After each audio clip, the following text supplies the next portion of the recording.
Hey everybody, today we have Francess McGarry, a professional actress, teacher, and podcaster. Fran has been in numerous film, television, and theater productions. She's taught English and theater for over 25 years, and she runs an arts advocacy podcast called First Online with Fran. Thanks so much for joining me today. Well, thanks, Martin, for having me. I'm very excited about being here with you. Awesome. Well, tell us a little bit about your background. How did you get into what you do? And, I mean, I'm always curious to see how people get into becoming actors and then what they do kind of on the side along with it. Well, if anybody told me I would be a working actor at this stage of my life, I would have said that they were crazy. I was a theater and English teacher for 30 years. I taught high school theater, and I have some wonderful, famous students out there I'm very proud of. And even those who aren't famous students are out there and working and doing the job. I always wanted to teach college. So I decided to get my PhD at NYU, Program in Educational Theater at the Steinhardt School. And I ended up writing my doctoral work on the Young Playwrights Festival, which was started by Stephen Sondheim. And I was fascinated with the premise of having professional playwrights be the ones in the classroom to teach playwriting. And Sondheim snared Gerald Chapman from the Young Writers Program at the Royal Court in London and brought him here and created this fabulous Young Playwrights Festival where young people 18 years and younger were part of this playwriting program, and then their work was produced off Broadway by professional directors. So I just thought that was extremely validating. I ended up getting an adjunct position at NYU in the educational theater program.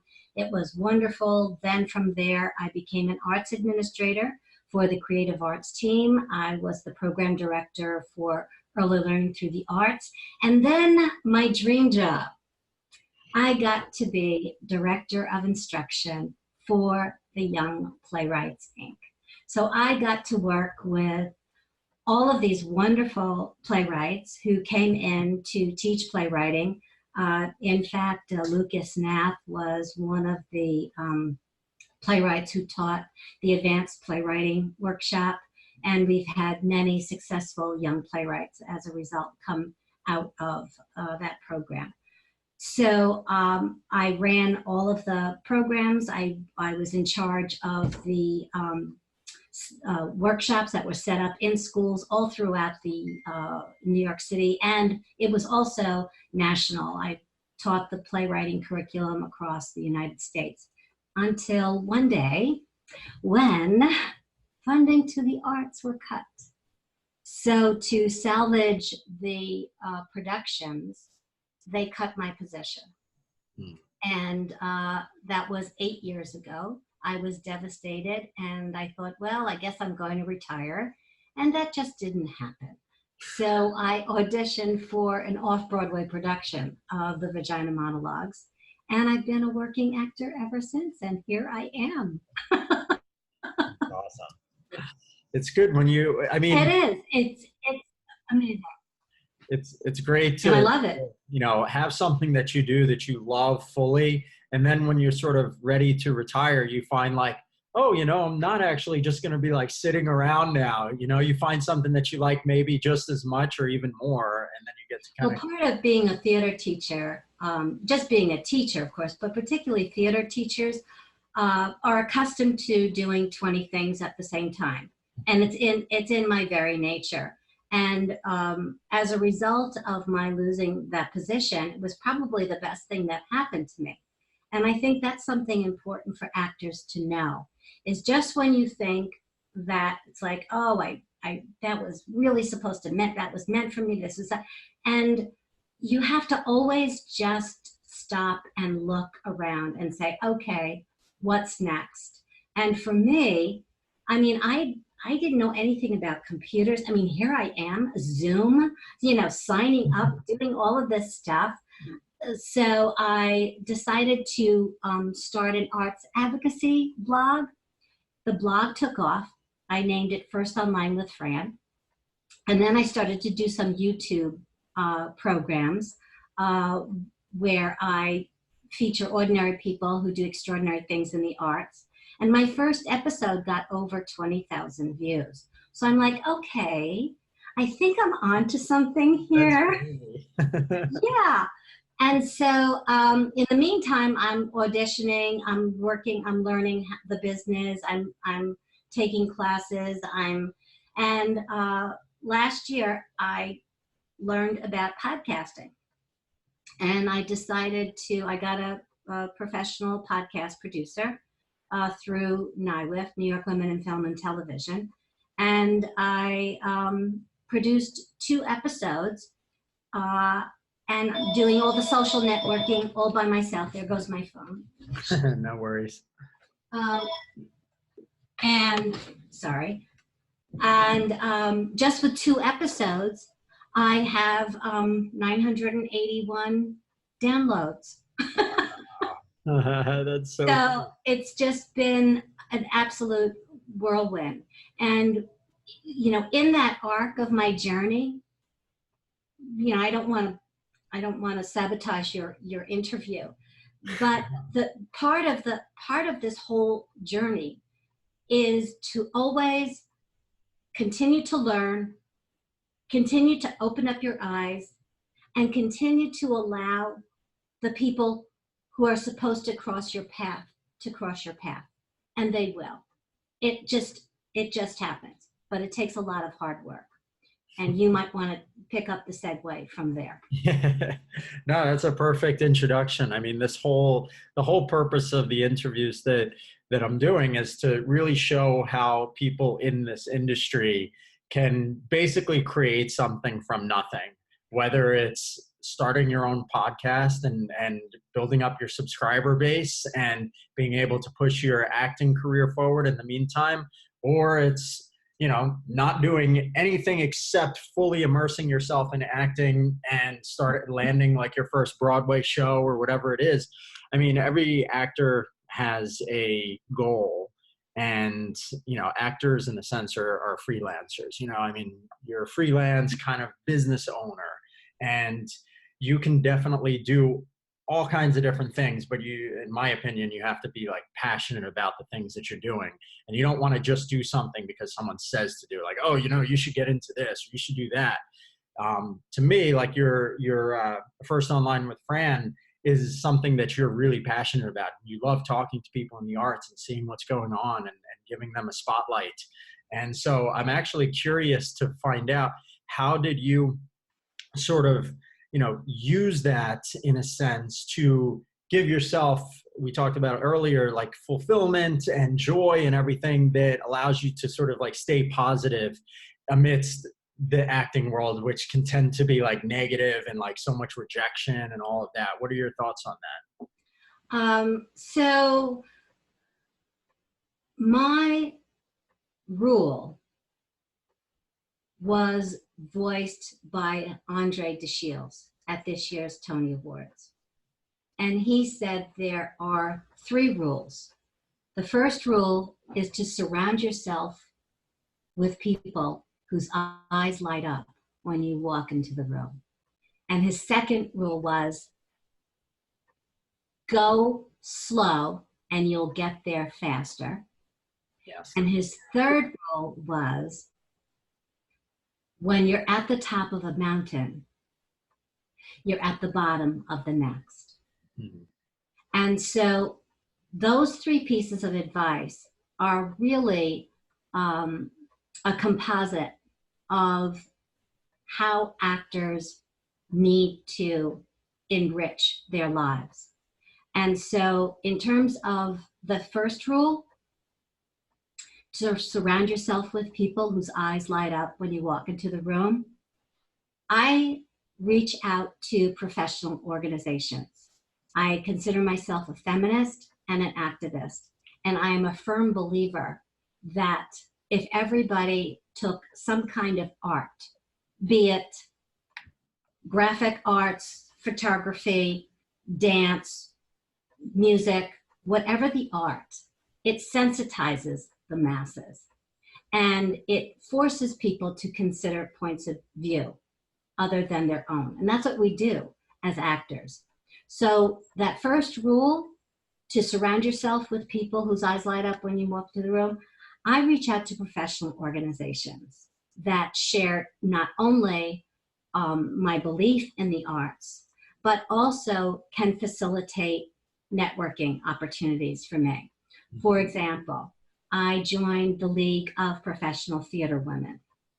I joined New York Women in Film and Television. Women are a tremendous source of resources. For example, the League of Professional Theater Women, I was part of the networking. I was the co-chair for that. That in turn got me on the board of directors. By becoming a member of the board of directors, I learned about a number of the advocacy programs that are being done to move the work of professional theater forward. New York Women in Film and Television, I'm on the programming committee, and I'm on special events. And through those events and through those committees, I've met so many people. Through NYWIFT, I met at a networking event my podcast producer. I knew nothing about podcasting, nothing. I didn't even listen to them. I sort of knew what they were. And she was the one who encouraged me. And she said, you really have an important message. She said, let's do it. And then by doing that, another thing that's important, and that's that second rule. If you go slow, you get there faster. So many actors, so many artists in the field, we know what we want. We are stallions, we are thoroughbreds, and we're ready, we're at the gate, we're ready to go. And I've learned, go slow. Take it in. Watch your world. It evolves. Allow the universe to enter your world and put it out there. And so I found that when I teamed up with my podcast producer, I was so amazed at what I could do. I never thought I could do that. And part of that going slow, you'll get there faster. Another part of being a good actor is paying it forward. Okay? Don't just keep it to yourself. Pay it forward. Share it. Because by sharing it, like what you're doing, is not only paying it forward, but also enabling all of us to be together and not see each other as competition. Because we are all individuals. There is no way that when I audition for a part, another woman who's auditioning for the same part, we're totally different. So my second piece of advice, well, not advice, that rule that Andre de Shields gave, is that when you go slow, you have the time. Don't be so willing to give everything away. Be selective about who you share things with. And that's why if you get involved with professional organizations, you learn the parameters. You learn what your boundaries are. You learn how to reach out. So what I did was with NYWIFT, I conducted a workshop on how to produce a podcast. And it was wonderful because I was learning, and I did the podcast presentation with my podcast producer. Well, it was so successful, they created 3 more sessions. And from those sessions, a year later, somebody came up to me. I was out at an audition, and they said, I remember you. You would be really great for a part in, or I have a voiceover thing here. So when you go slow, it's going to get you there faster, because what you do, and don't always think everything that you're going to do is, it's going to pay off. Do it because it enriches you. Mm-hmm. It fills your life. It re-energizes. And then the third piece of advice that Mr. de Shields gave was, at the bottom of every mountain is the top of the next one. Okay. And so by going to auditions, doing the networking, I got my SAG card a year ago. By the end of my first year, going into the second year, I just booked my first SAG commercial. You know, and it was just and I got the SAG card. Again, I have an agent, and we can talk about that later too. And I just continually take classes. I'm selective about who I take classes with. James Cleary is my favorite person to take classes with because he's really mean to me. Oh, sorry, James, but he goes for those. He goes for my comfortable spots, and he makes it work. And I found out about James by going to one-on-one. And I learned so much from taking classes there. That's another thing about going slow. You know, you're going to get there faster. Mm-hmm. And so I have these auditions. I'm taking these classes. And I got a co-star role on a CBS pilot starring Michael Chiklis, which has yet to air. You know, so you never know. And then that third rule about that bottom, you know, you're at the top, but you're the bottom of the next one. It's like, okay, I got a co-star role. I got my first SAG commercial. Now what? Well, I got my equity card. After being a member of SAG in good standing, I finally got my equity card. So now I go to AEAs, all the EPAs rather, all the time. Mm-hmm. Yeah. No, just keep doing. I like all those pieces of advice. I mean, the slow thing, there's a great quote, I forget who it's by, but they said, like, the fastest way to any goal is the slow and steady way, you know, because like the tortoise and the hare, a lot of people try to like get something right away and they go crazy and do all kinds of stuff. And when one thing doesn't work out, they try something else. And when that doesn't work out, the problem is that there's an unlimited different number of ways that you can get there. So you just got to pick one and stick with it for a long time instead of like being like, oh, this one didn't work out within a short time, let me move on. You know, otherwise they'll stay. And yes, and to add to that, it depends on your personality because, you know, this is not a steadfast rule. None of these are steadfast rules. This is what works for me. And I need to be constantly juggling. So like this, I always tell people, this is me not working. Okay. So I'm co-chair of the 2020 Gilder Kanye International Awards. Okay. This is a huge project that I'm doing through the League of Professional Theater Women. You know, now that I have a major SAG commercial coming out, I now have the funds to do more episodes for my podcast, which we'll talk about my next couple of episodes. I'm really, really excited about that. And then the third thing is I write and I publish. And, you know, so, that's the other thing is I wrote an article on the Seeing Place Theater for the Women in Theater Journal, which was just recently published this year. Nice. And then in between that, I take classes, I work. Oh, SAG, if you're a member of SAG, oh my God, get involved with the union. They have a new committee called hashtag Ads Go Union. Get involved with your union.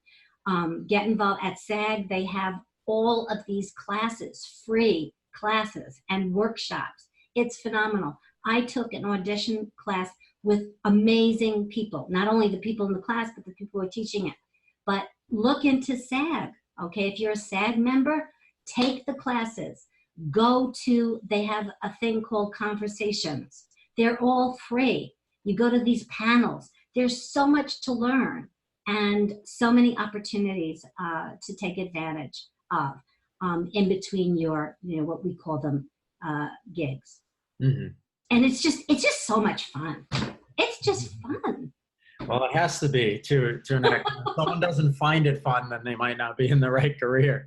you know? Yes. And it's not, if you're like, constantly feel like you're failing, or it's become a competitive thing for you. That's not what acting is about. Celebrating you, validating who you are, what you can bring.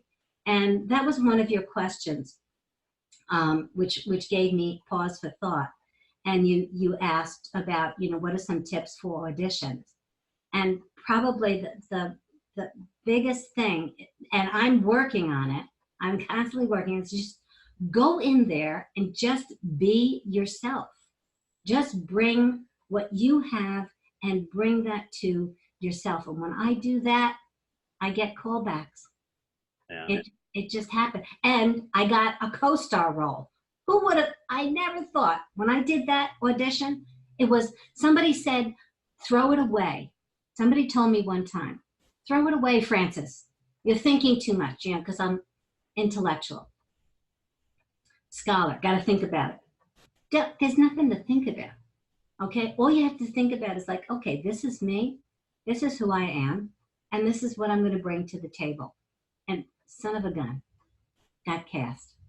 Yeah, that's awesome. I mean, when you, like myself as a filmmaker, because in addition to shooting headshots and stuff, I actually studied film at NYU, and I've cast for a few different films. And it's interesting because you can definitely tell, being on the other side of the table, whether someone is being like authentically themselves or if they're like trying to put on a front. And pretty much all the people, I'd say like at least 80% of actors who come into auditions are putting on some other personality besides themselves, and it doesn't really connect. Yeah, sure, you have to play the character, but you play it as yourself. You don't play it as like somebody totally different, because there's always something very slightly wrong or off. And as a film director, you can sort of tell, and you're like, I don't know about this person. So Yeah. that advice that you just gave about being authentically you is really important. And you're bringing out another very important point. The camera does not lie. Okay? The camera likes me. The camera likes me. I mean, look I'm on camera. I love it because it can capture that energy, that visual energy that I have. And when you're doing commercials, you need to not be big, because as a stage actor, you want to be big.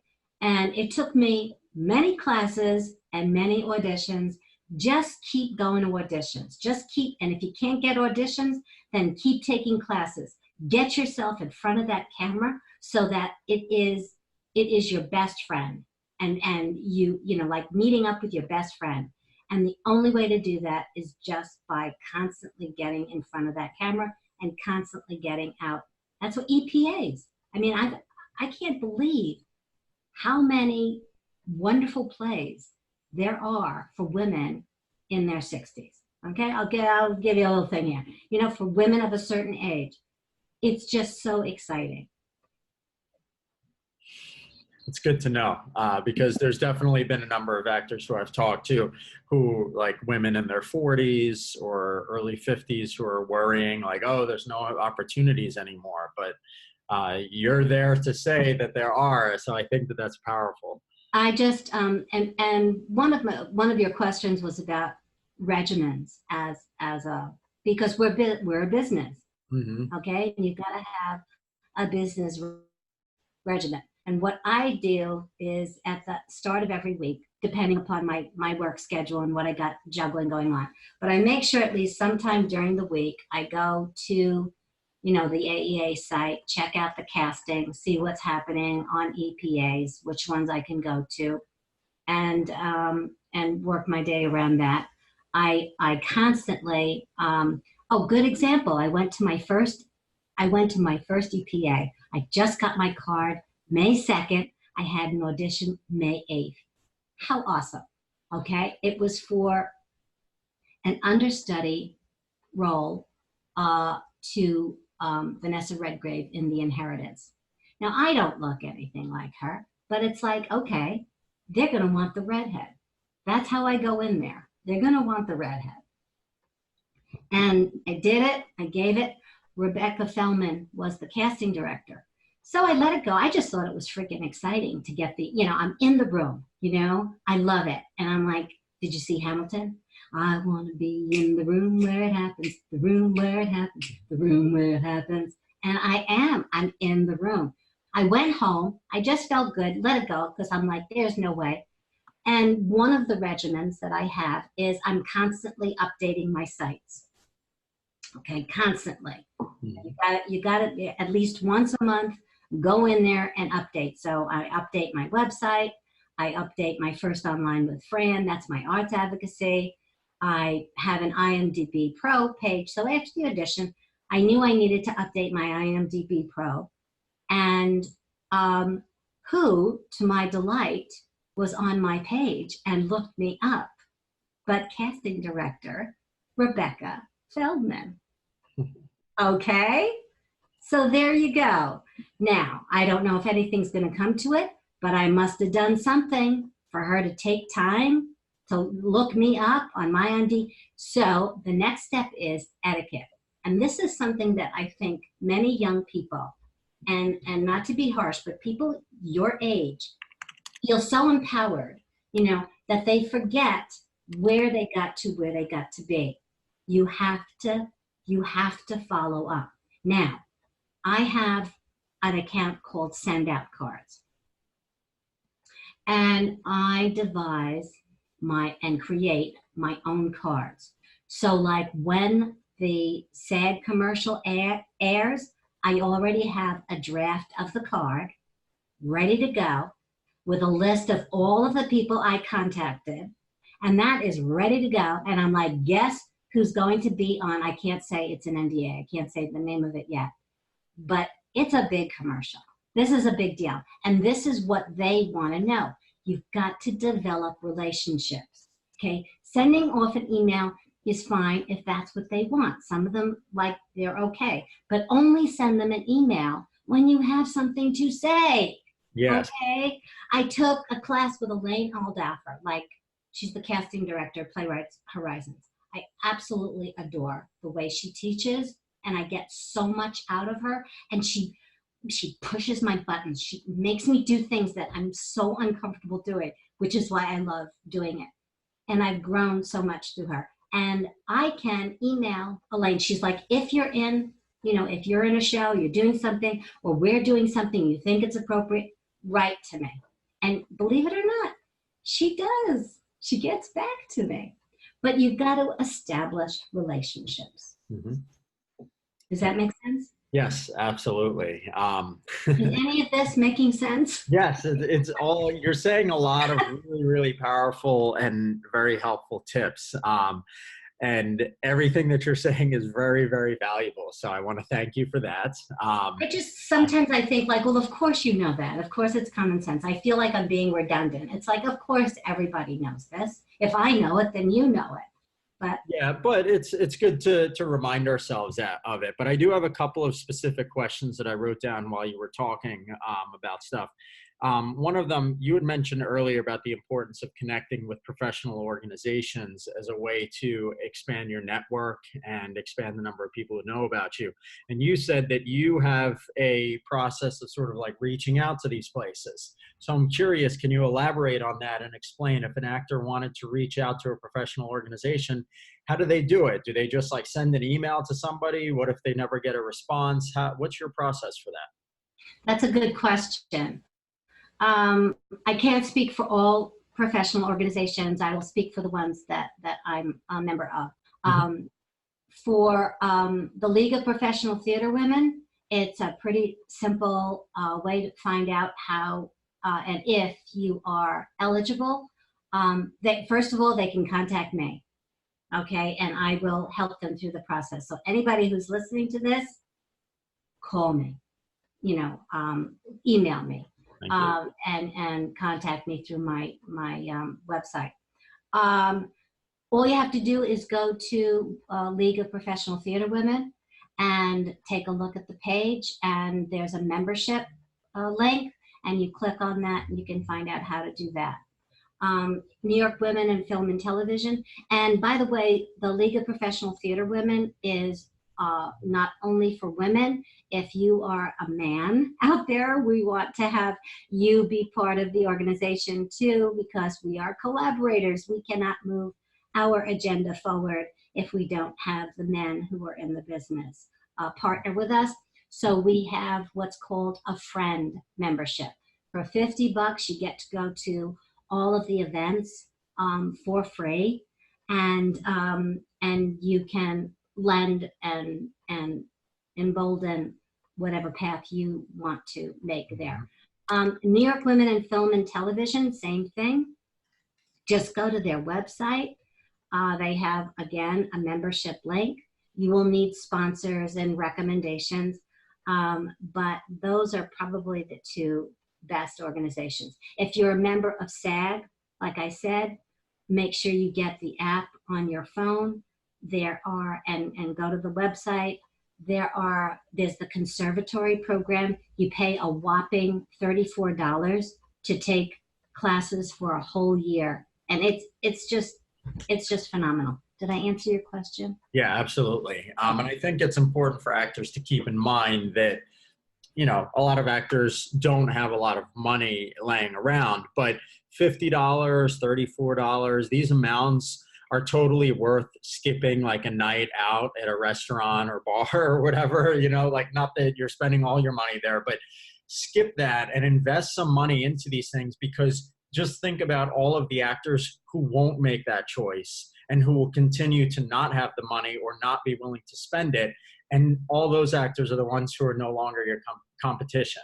You know, it's like paying for a you know, pay to play type audition or something. If you invest in something that's worth it, you'll suddenly not really be competing again, because it sort of like separates the people who are very serious about their career from. Well, you know what? There are people who don't join professional organizations because it's not their cup of tea. Okay, Yeah. It's not for everybody. For me, I find it validating because when I walk into the room, there are people whose eyes light up when they see me. Mm-hmm. They get me. I get them. And even though I may not get a job out of them, it's like fertilizer, you know? You want to nurture all those good things that you have within yourself.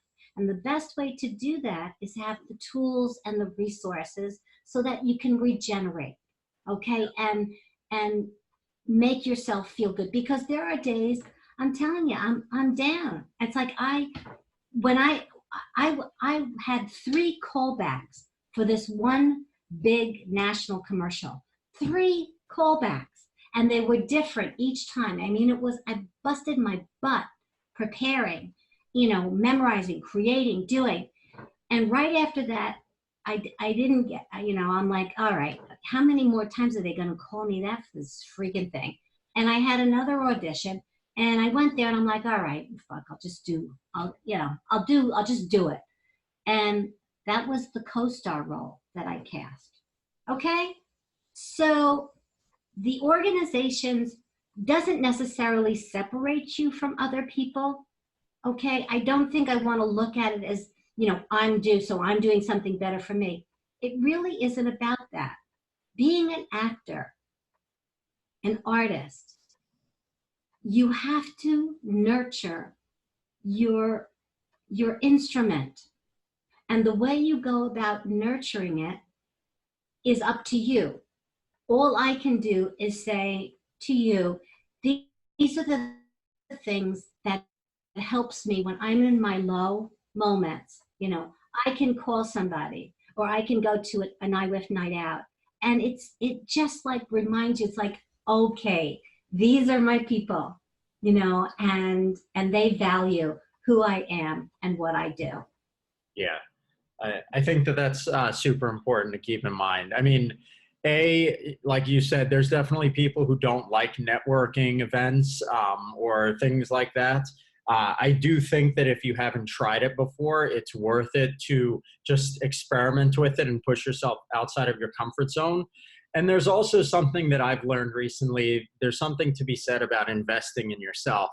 You know, maybe even for the most minimal sense of the fact that when you invest in yourself, it kind of gives you this sense of like, I support myself. You know, the world might not, but I support myself and I'm willing to try something new. And I think that that's really powerful because it kind of gives you like, or sort of like unconscious positive feedback, you know? And we are by our very nature risk takers. You know, if you're not willing to push yourself to that precipice, then you might want to consider, being an accountant, or not to put accountants down. We need them. Okay. As actors, we don't do numbers. We do dance numbers and vocal numbers, but not mathematical. In any case, we have to constantly look for ways to nurture and to fertilize that wonderful gift. And it's a gift, that we have. And I don't take it for granted at all. Every day, I'm like, what am I going to do today? And how can I pay it forward for somebody today? I have on the line, like, how do I do this? I'm not a networking person. Okay, I work a room like you wouldn't believe. I know that probably comes as a shock to you. Okay. But there are people who just don't want to do that. Okay, I work with playwrights. Playwrights are very shy people. They don't like to be out in the front. So what NIWIFT has and what the league has is they have these member night out, and you don't have to work the room, because when you walk in, there is a table, there are people waiting to meet you. It's like, hi, welcome, who are you? Where are you? Let me introduce you to, and she can. Mm-hmm. And okay, so for those people who are like, oh, I don't want to go into a room of strangers, I purposely go by myself because it forces me, it encourages me to look around the room and say, I don't know half of these people. And because it's a member night out, it's not weird. It's like I can walk up to Martin and say, hi, Martin, this is, I've never done this before. Can you, what is this like? Can you tell me, what you do? And that's it. You know? I think that that's awesome. Even that simple example that you gave is very helpful. I remember having a conversation with an actor one time who said that he was extremely introverted and hated going to networking events or talking to people because he always felt like he didn't want to be self-promotional. And as you said, it's, it takes a little bit of like effort to kind of get out of your shell enough to go ask somebody a question. But if you could come up with some sort of question that can break the ice, like, hey, I'm new here. I don't know, like, what's going on. Are you like, can I chat with you and ask you some questions? Then they'll be like, oh yeah, sure. Tell me, and they'll ask you, and then you can ask them. If you don't want to talk about yourself, just ask them about their career. And it makes the other person feel good because they're talking about themselves. And they're really, to go back to how our conversation started, Martin, and I said, if anybody told me I would be doing this at this stage of my life, what an inspiration to have Andre DeShields at age 73 win a Tony Award for Hadestown. Okay. And Elaine May, who's in her 80s, who won her first Tony Award. And who does she thank? Who does she thank but Kenny Lonergan, who I knew when he was 15 years old, okay, for the Waverly Gallery. This is what I'm saying. Actors, by their very nature, are giving. And it's like, it's really not about me. It's about the collaboration. Mm-hmm. And this is what, as a teacher, this is something I feel theater does, teaching theater, that no other subject does. Because by its very nature, it encourages students in a classroom. It has nothing to do with where your background is, what your gender is, what your GPA is. We are all here to make art. And we're going to use the we're going to facilitate that art through a play. And we have to all work together and bring out the best in each other. So as actors, when we reach out not so much for ourselves, but we reach out because by our very nature, we want to bring people in. We want people to love. We want to raise that feeling. What was it? Search for Signs of Intelligent Life. And the last line, they're looking for intelligent life, and there's this crazy hat lady, umbrella lady. And the last line is, when the aliens come, the thing that they take away with them is goosebumps. And the main character she's this homeless woman, and she's like, goosebumps, you're taking goosebumps. She's like, yeah. When they went to a play, it wasn't what was happening on stage that was important. It was the goosebumps that audience members had experiencing that. And that's what we want to do as actors. We want goosebumps. Yeah, no, that's perfect. I keep hearing the words goosebumps coming up over and over again in these interviews, whether it's a casting director who says, like, I'm looking for the actor who gives me goosebumps during the performance, or the agent who says that. It's all about giving people a feeling, and letting them go through an emotional journey while they're engaging with you. And what a wonderful, it doesn't get any better than that. So why not me? Why not me winning a Tony? Why not me winning an Oscar or an Emmy? Why not? Mm-hmm. Not that that is the end goal for me. It's another mountain. Another mountain. Yeah, exactly. And it's not like I'm doing this because I'm going to win that Tony. Every single stage, every single phase, and there are mistakes and failures. I will not share names or plays or titles.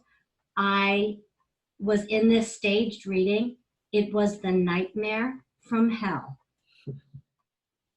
And, we've all been there, but from failure comes lessons learned. Yeah. What I've learned is, do not participate in something unless you know everything that is involved with that commitment. Yeah. Famous last words. Because we want to do it all. We want to do it all. If there's an opportunity, do it all. And that was the most valuable lesson I learned. No, don't do it all. Go slow, take it in, do your homework. And if it doesn't work out, then it wasn't meant to be, and there's going to be something better down the road. That's what I feel. There's going to be, if you're doing the work and you're meeting people like you, and my agent says to me that I am the hardest working actor that he's ever had. And I'm like, well, really? Getting an agent, you asked. That happened. It was bizarre. I literally was just starting out. I took a couple of workshop classes, and they had a showcase for agents. This was like my first or second year. What the hell did I know? And like you were saying before, goosebumps. This agent saw the rawness of this redhead and said, I want her. Mm-hmm. And I'm signed exclusively now with BMG, Michael Lyons, and Michelle Thompson is the legit agent. And they have me out there weekly, if not weekly, monthly. Because they know that I'm reliable, I'm professional. Mm-hmm. You go in the room, you show up 15 minutes, half an hour. I commute from Long Island, okay? So that means Long Island Railroad. That means you cannot trust Long Island Railroad. So whatever train I'm supposed to take, I take the one before it. So if I have to wait around for an hour, I have to wait around for an hour. But be professional. Do your homework. Okay? Have your lines memorized. I think that that's a great way to sort of wrap up this conversation. It's just on professionalism, because, you know, as long as you enjoy what you do fully to the max, and you're okay putting yourself outside of your comfort zone to expand your capabilities, kind of the last piece of the puzzle, besides obviously your technical skill and constantly training, is being professional. And a lot of actors think that they sort of like have that down. They're like, well, I pretty much show up on time all the time. I have a professional email address and everything. But there's occasionally little things that they're not noticing that they might do, and they could be really subtle. They could be things like, when they send out an email, it's like way too long or something, so it bothers the casting director. Like, I don't have time to watch that or like read that. Or they send out a reel that's like 4 minutes instead of like 2, and that kind of, little sort of things that bug people. That, if you fix these things up and you're kind of aware of them, even how you present yourself, you go into an audition and, like, I mean, let's say that your clothing is a little bit like, disheveled or something, and you don't look together unless you're specifically going for that type of character. Like, what do those little things say about you? And, Well, you know what? I'm not even sure about that, because you got to bring yourself into the room. And for me, professionalism is about etiquette. And etiquette to me is to treat the other person with the kind of respect that you would like to be treated with. Mhm. And I don't even think it's a dress so much. It depends on a lot of things. Yeah. You got to do your homework. Who's the casting director? Who is in the room? You got to do your research before you go in there. I think that's a given, and not a lot of people don't do that. There are no shortcuts in this this business. Even spending a little extra time to memorize the lines, if it's something short, can go above and beyond. When I go for a commercial audition, I go to the website, I learn about the product, figure out what it is, and that's a whole other interview. Yeah. But in terms of ethics, I am picking and choosing.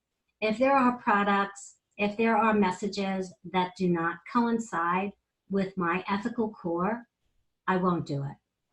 It's not worth it.